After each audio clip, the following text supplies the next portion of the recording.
Daily taste the daily. ప్రతిష్టకు మారుపేరుగా నిలిచిన ఓ విద్యా సంస్థ ఇప్పుడు వివాదాలకు కేర్ ఆఫ్ అడ్రస్ గా మారిందా? విద్యార్థులకు జ్ఞానాన్ని పంచాల్సిన ఆ ప్రాంగణం ఫీజుల పేరుతో అదనపు దోపిడీకి పాల్పడిందని తేలిందా? దాంతో ఉన్నత విద్యా నియంత్రణ కమిషన్ విద్యార్థుల నుంచి అదనంగా వసూలు చేసిన 26 కోట్ల రూపాయలు వెనక్కిచ్చేయాలని ఆదేశించడం హాట్ టాపిక్ గా మారింది. అంతేకాదు, యూనివర్సిటీని రద్దు చేయాలని ప్రభుత్వానికి సిఫార్సు చేసింది. బౌన్సర్ల దాడులు, అన్నదమ్ముల గొడవలతో అపకీర్తి మూటగట్టుకున్న ఈ సంస్థలో అసలేం జరుగుతోంది?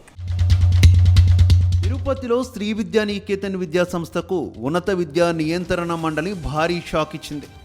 2022 నుంచి 2024 మధ్య కాలంలో విద్యార్థుల నుంచి 26 కోట్ల 17 కోట్ల రూపాయలు అదనంగా వసూలు చేసినట్టు కమిషన్ తేల్చింది.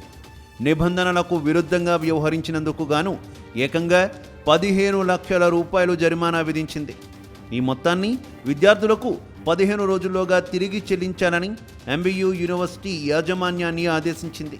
అయితే విద్యార్థి సంఘాల నేతలు చెబుతున్న లెక్క వేరు. ఇది కేవలం 26 కోట్ల రూపాయల వ్యవహారం మాత్రమే కాదని, దాదాపు 250 కోట్ల రూపాయలకు సంబంధించిన భారీ స్కామ్ అని వారు ఆరోపిస్తున్నారు. దీనిపై సిట్ విచారణ జరపాలని డిమాండ్ చేస్తూ ఈ వివాదాన్ని మరింత పెంచారు. ఒకప్పుడు రాయలసీమ జిల్లాలకు, విద్యాలయాలకు తిరుగులేని చిరునామా శ్రీ విద్యా నికేతన్. అత్యున్నత ప్రమాణాలు, క్రమశిక్షణతో తల్లిదండ్రుల నమ్మకాన్ని గెలుచుకున్న సంస్థ. స్తోమత లేకపోయినా అప్పులు చేసి మరీ పిల్లలను ఇక్కడ చదివించారు.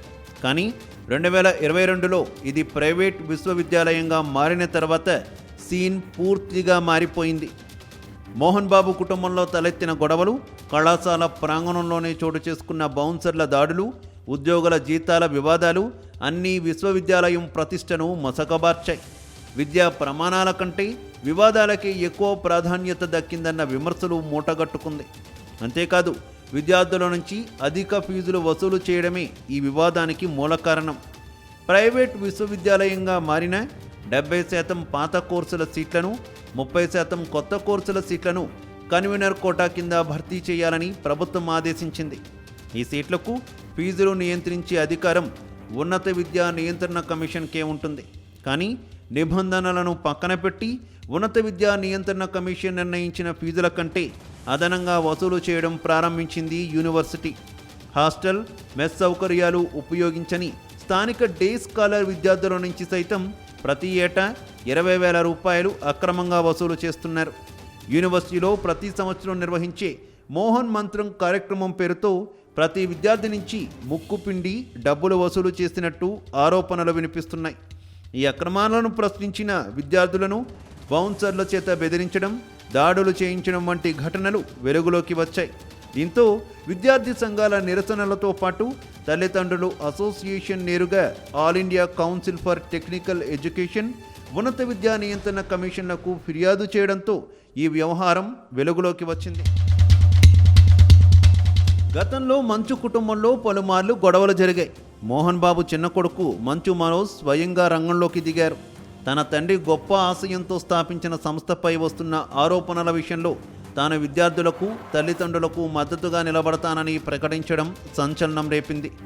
ఫిర్యాదులను తన దృష్టికి తీసుకురావాలని ప్రకటించడం అప్పట్లో చర్చనీయాంశంగా మారింది. కాలేజీపై వస్తున్న ఆరోపణలతో పాటుగా ఫిర్యాదులు ఏవైనా ఉంటే తనకు పంపాలంటూ మనోజ్ అప్పట్లో మెయిల్ కూడా ఇచ్చారు. అయితే విద్యార్థులు, తల్లిదండ్రులు చేసిన ఆరోపణలపై ఉన్నత విద్యా కమిషన్ విచారణ జరిపింది. మోహన్ బాబు యూనివర్సిటీపై వచ్చిన ఆరోపణలు నిజమని నిర్ధారించిన కమిషన్ విద్యార్థుల నుంచి అధిక ఫీజులు వసూలు చేయడం, ఆదాయాన్ని వెల్లడించకపోవడంపై ఉన్నత విద్యా నియంత్రణ పర్యవేక్షణ కమిషన్ కొరడా జులిపించింది. అంతేకాదు, వర్సిటీ అనుమతి గుర్తింపును సైతం రద్దు చేయాలంటూ ప్రభుత్వం, UGC, all India council for technical education వంటి ఉన్నత సంస్థలకు ఉన్నత విద్యా కమిషన్ సిఫార్సు చేసింది. కమిషన్ ఇచ్చిన ఆదేశాలపై మోహన్ బాబు యూనివర్సిటీ యాజమాన్యం హైకోర్టును ఆశ్రయించగా కోర్టు 3 వారాల తాత్కాలిక స్టే విధించింది. తదుపరి విచారణ ఈ నెల 14న జరగనుంది. మొత్తం మీద యూనివర్సిటీలో ఫీజులు గొడవలే కాకుండా నిత్యం ఏదో ఒక వివాదం రగులుతూనే ఉందనే చర్చ ఉంది. మోహన్ బాబు కుటుంబ వివాదాలు, చాలామంది ప్రొఫెసర్లకు కొంతకాలంగా జీతాలు ఇవ్వకుండా వేధించినట్టుగా ఆరోపణలు, యూనివర్సిటీలో విద్యార్థులను ఎవరైనా ప్రశ్నిస్తే బౌన్సర్లతో కొట్టించిన ఆరోపణలు ఉన్నాయి. ఇలా వరుస వివాదాలతో ఎంబీయూ ప్రతిష్ట పూర్తిగా మసకబారింది.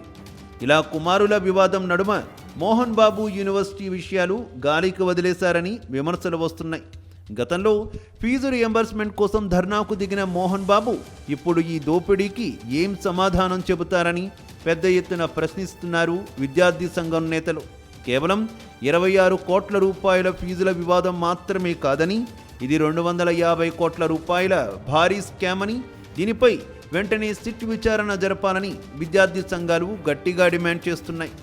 ఇప్పుడు అందరి కళ్ళు హైకోర్టు తీర్పుపై, అలాగే ఉన్నత విద్యా కమిషన్ సిఫార్సులపై ప్రభుత్వం తీసుకునే చర్యలపైనే ఉన్నాయి. విద్యార్థుల భవితవ్యం, 100 కోట్ల అక్రమ వసూళ్లపై తదుపరి అడుగు ఎలా ఉంటుంది అన్నది రాష్ట్రంలో హాట్ టాపిక్గా మారింది.